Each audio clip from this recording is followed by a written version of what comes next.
はい、こんにちは、リリです。リリの日本語、ポッドキャスト、今日もやっていきましょう。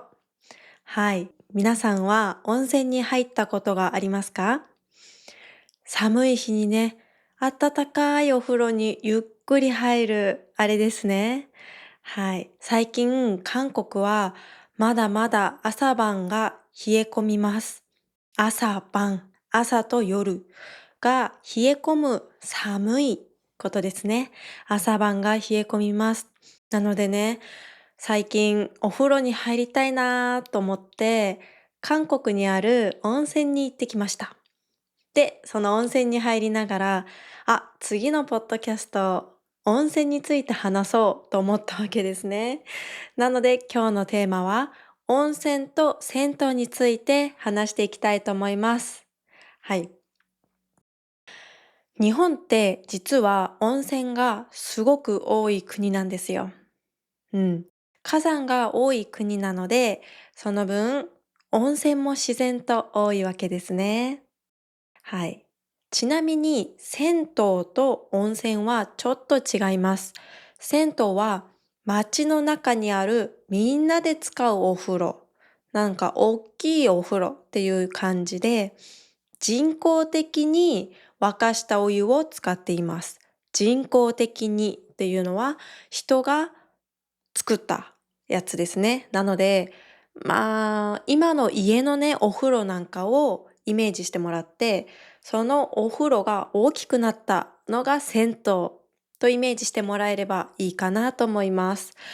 そう、昔は家にお風呂がなかったんですね。だから、銭湯はその時、地域の生活インフラとしてありました。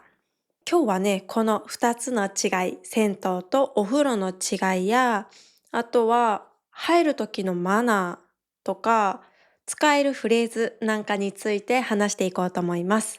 ではまず皆さん、銭湯は入ったことがありますか？うん。東京にもね、まだ銭湯って残っているんですよ。最近はレトロ銭湯と呼んだりして、昔ながらの雰囲気を楽しむために行く人も増えています。おしゃれなカフェに行くみたいな感じで人気があるそうです。で、銭湯の特徴といえばね、まず入り口でお金を払います。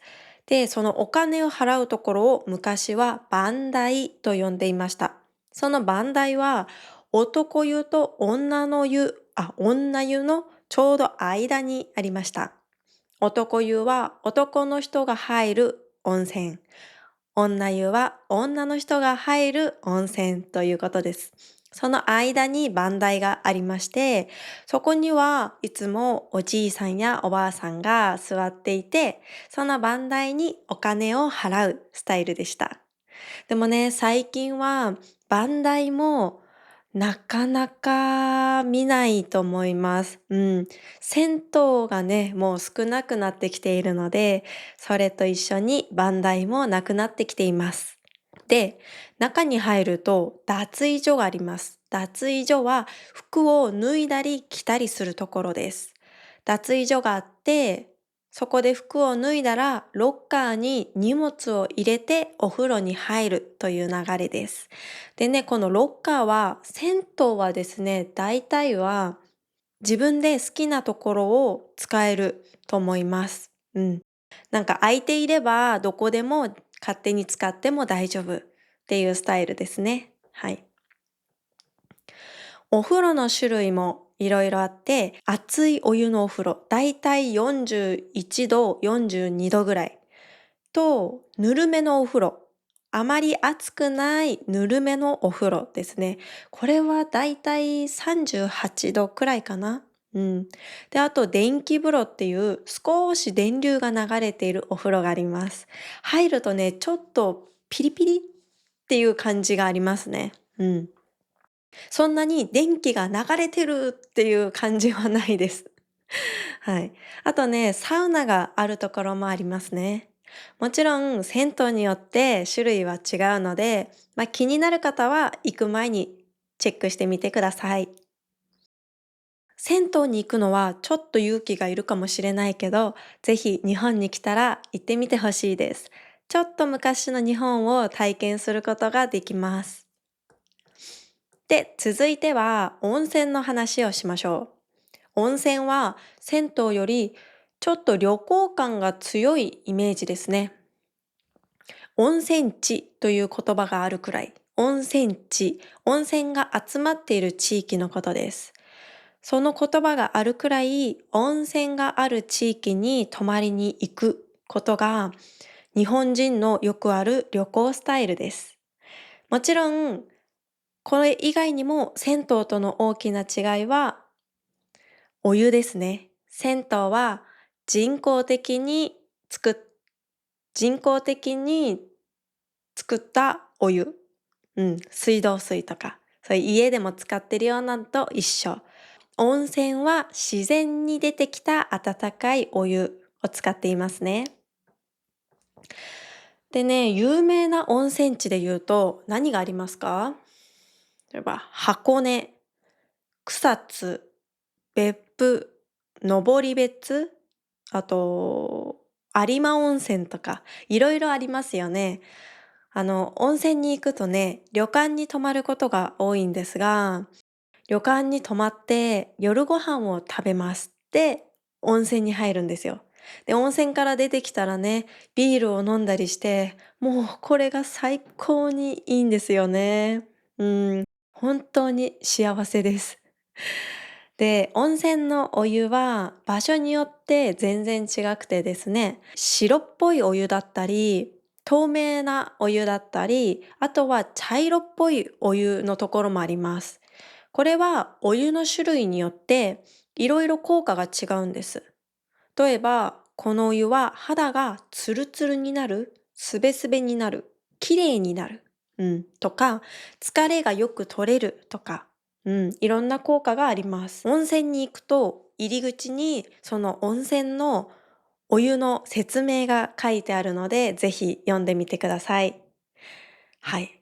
皆さんは温泉に入るとしたらどんな効果が欲しいですか？肌がきれいになる効果ですか？それとも疲れが取れる効果ですか？私はいつも肌がきれいになるお湯に入ることが多いです。なぜならね、温泉から出るとなんか肌がきれいになった気がして気分がいいからです。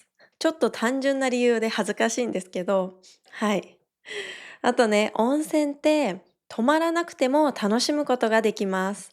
日帰り温泉って宿泊なしで温泉だけを使えるシステムです。料金はね、もちろん場所によって違うんですが、だいたい1000円から2000円くらいが多いです。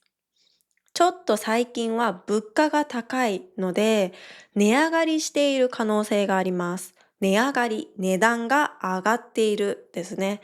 なので、行く前には必ず確認して行ってください。東京からだと、日帰り温泉は、箱根や伊豆あたりが日帰り温泉の定番スポットだと思います。だいたい東京から電車で1、2時間で行けるところが多いです。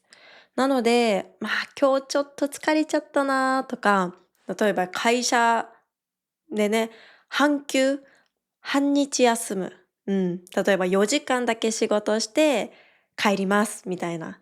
そういうのを半休を取るって言ったりするんですけど、半休を取って、あの、温泉に行くとかね、こういうのもありですね。なので、ちょっと日帰りで温泉行って、ちょっとゆっくり休むなんていうこともできちゃいます。あと、温泉といえば、外せないのが露天風呂です。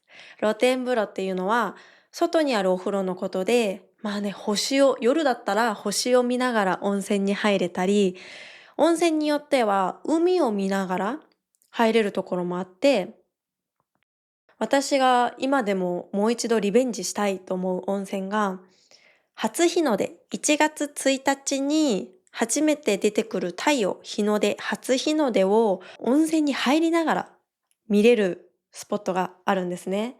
以前そこに行ったんですけど、人が多すぎて私は入れなかったんです。だからちょっとそこはいつかリベンジしたいななんて思ってます。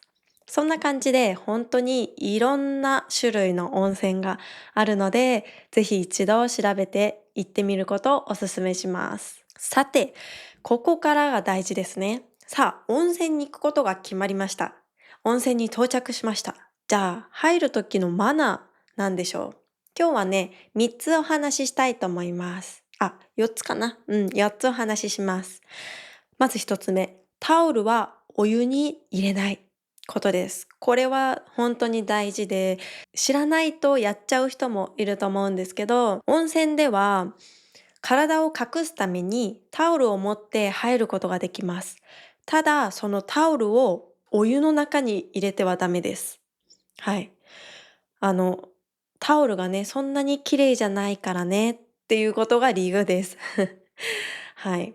で、同じ理由で、かけ湯をするっていうのもあります。かけ湯をするっていうのは、お風呂に入る前に、まず体にお湯をかけることです。お湯をかける、かけ湯です。いきなりね、温泉来たーって、いきなりドボーンって温泉に入るのはアウトで、まず、かけ湯、お湯を体にこうかけて、汚いものを流してから入るというのがマナーです。で、3つ目は、その体を洗うのも湯船の中で体を洗ってはいけません。あんまりいないと思うんですけど、その温泉のお湯の中でね、こう体をこうやってやったりするのはあんまり良くないです。体を洗うのは洗い場というところでやります。洗い場にはシャワー、椅子、洗面器がこう並んでいますので、そこで頭と体、どちらも洗う感じです。温泉に入る前は必ず体は洗って入るようにしましょう。で、最後4つ目は女性にだけなんですけど、長い髪の毛の女性の方、もう私もミディアムヘアなんですけど、ショートじゃない限りは、できれば髪の毛は結んで入るのがベストです。髪の毛がお湯に入らないようにするのがいいですね。はい。ちょっと代表的なマナーを紹介したんですけど、ここからはちょっと私の温泉の体験談お話ししたいと思います。私、実は目がすっごく悪くて、今でもコンタクトつけてるんですけど、メガネをかけないと何にも見えないんですね。視力がかなり低いです。目が悪いです。メガネを外すと本当に何も見えません。だから、温泉ってメガネをかけたまま入れないじゃないですか。なぜなら、温泉のね、暖かい空気で曇っちゃうし、あとは壊れる可能性もありますよね。なので、いつも温泉入るときはメガネを取って、コンタクトを取って入るんですけど、本当に何にも見えないんですね。で、もう洗い場にね、並んでいる椅子とかもぼんやりとしか見えなくて。はい。で、もちろんね、人もね、人のこう形だけわかる感じで、本当に顔の表情とかわからないんですね。この前、夫の両親と行った時に、義母、夫の母親ですね、義母と一緒に温泉に入ったんですよ。で、その温泉が結構大きい温泉だったので、途中で見失っちゃったんですね。そう、バラバラになっちゃったんですよ。一生懸命探そうと思ったんですけど、顔が見えないので探せないんですね。もうその人のね、顔の近くまで行けば見えますけど、それはさすがに失礼ですから、探せなかったんですよ。で、諦めたんですけど、結局、脱衣所、服とかを着替える脱衣所で会うことができました。はい。そんな感じで、皆さんの中にも目が悪い方いますかね？ちょっとね、温泉大変かなと思うんですけど、実は最近日本では温泉でも使えるメガネが発売されています。あの、温泉に入ってもメガネが曇りにくいっていうのがね、特徴らしいんですね。私これ気になってて、いつか買いたいなと思ってるんですけど、買ったらまたその話をしたいと思います。じゃあ、最後にせっかくなので、温泉、銭湯で使える日本語をいくつか紹介しましょう。全部で3つ紹介します。まず1つ目、のぼせるです。これは温泉に長く入りすぎると頭がクラクラしてくることありませんか？それをね、のぼせると言います。温泉でちょっとのぼせてきたって言ったら、ちょっと休憩しましょう。ちょっと休みましょうというサインです。はい。次に、長湯です。長い時間お湯に入ることを言います。長い時間お湯に入る。長湯ですね。よく長湯は体に良くないなんて言われたりします。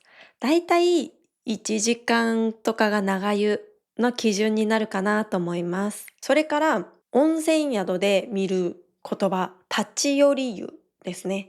宿泊しなくても日帰りで温泉が使えるシステムのことです。さっき日帰り温泉の話をしましたが、同じ意味です。日帰り温泉イコール立ち寄り湯で覚えてください。最後に湯上がりです。湯上がりは温泉やお風呂から出た後のことを言います。例えば湯上がりにビールを飲むとか、湯上がりにコーヒーを飲む。これあるんですけど、私の温泉の楽しみ方の一つです。温泉や銭湯の施設には、だいたいコーヒー牛乳が売られています。なので私はいつもね、それ買って湯上がりにコーヒー牛乳を飲んでいます。ちなみに飲むときにいつも腰に手を当てて飲んじゃうんですけど、ぜひ皆さんも一度やってみてください。ということで、今日は銭湯と温泉についてお話をしました。どうでしたか？日本に来る機会があれば、ぜひ温泉か銭湯を体験してみてください。最初はちょっと緊張するかもしれないけど、入ってしまえばもう天国です。すごく気持ちいいので、ぜひ行くことをお勧めします。はい。今日のスクリプトは下のリンクからダウンロードできます。わからなかった単語はスクリプトでチェックしてみてください。はい。YouTube のチャンネル登録と Spotify、Apple Podcast のフォローをしていただけると嬉しいです。コメントもたくさん待っています。それでは今日も最後まで聞いてくれてありがとうございました。また次のエピソードでお会いしましょう。バイバーイ。